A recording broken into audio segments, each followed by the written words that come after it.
Laws of indices. A to the power of m times a to the power of n. So in this case, we will have power m plus n. We add up the powers. Taking a look at the question, 2 times 5 will give you 10. B to the power of 5, b to the power of 4 will give you b to the power of 9 and y squared.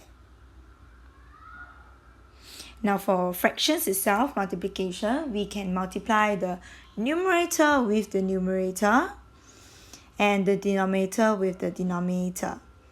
So in this case, 3x times 10y cubed, we will have 3 times 10 will be 30, x on its own, and y cubed. For the denominator, we'll get 5. We'll arrange x first, then y squared. Now 30 over 5 simplify to give you 6. And x to the power of 5, which one has more power? The denominator. So you'll be left with x to the power of 4.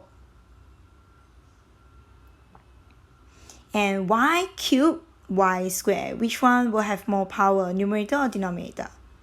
The numerator, y. So that will be the answer. Okay, for the next law, a to the power of n divided by a to the power of n, that will give you a to the power of m minus n.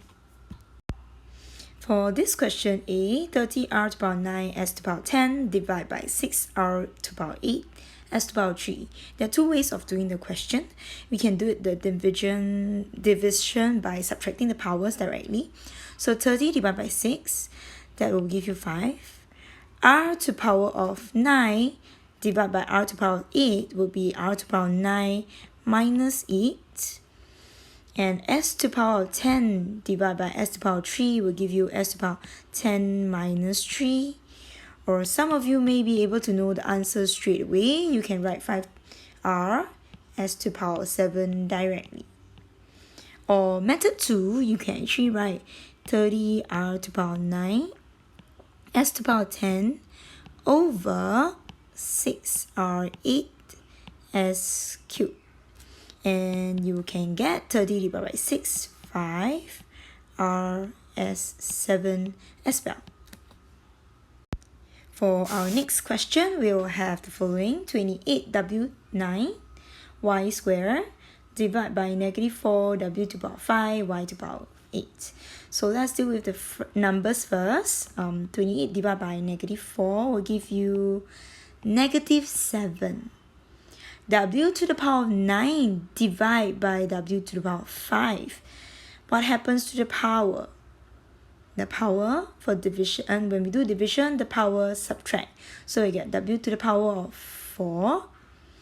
Y squared divided by y to the power of 8. What happens to the power? We will subtract the power. So it'll be 2 minus 8. And in this case, we'll get negative 7 w to the power of 4. This will be y to the power of negative 6. Now, when we have a negative power, what do we do to this? The y is the one with the negative power. So in this case, only y will need to move. So y will need to shift down to negative 7 w to the power of 4 over y to the power of 6.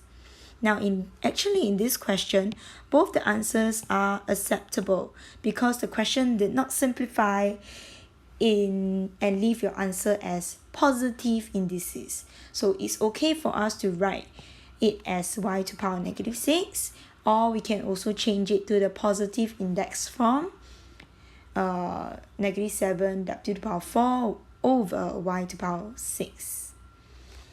Another method for doing this question will be, I can start off with the 28 w to the power of 9 y squared over negative 4 w to the power of 5 y to the power of 8.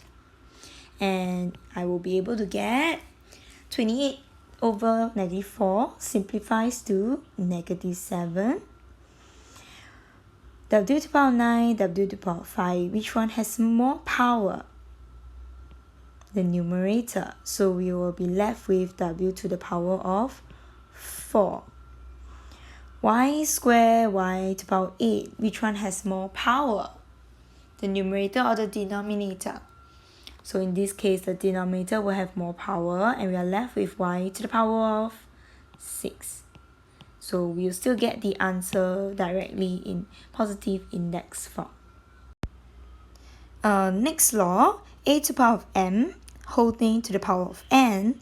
What happens here? So we will have a to the power of m times n, because I'm repeating n times of power m. So it's n groups of n. So the power have to multiply. So let's take a look at the first question. The whole of the number 4h a to the power 5 is being cubed. So that means the power 3 needs to be applied to every term inside. So we have 3, power 3 cube. So we need to keep the 4. We need to apply it to h, and we need to apply it to a. So this will give me 4 to the power of 3, h to the power of 3, and a to the power of 5 times 3. That gives me 4 to the power of 3 is 64. H cubed and a to the power of 15. So please remember to apply the powers to the numbers as well. Up next, what happens if we have a fraction? A fraction have a numerator and a denominator. The whole of this fraction is to be cubed. So that means the power 3 over here needs to be applied to every single one part of the whole fraction. To 2, to a, to 5, and to b. In this case, we will have 2 to the power of 3, a to the power of 2 times 3 over 5 to the power of 3, b to the power of 4 times 3.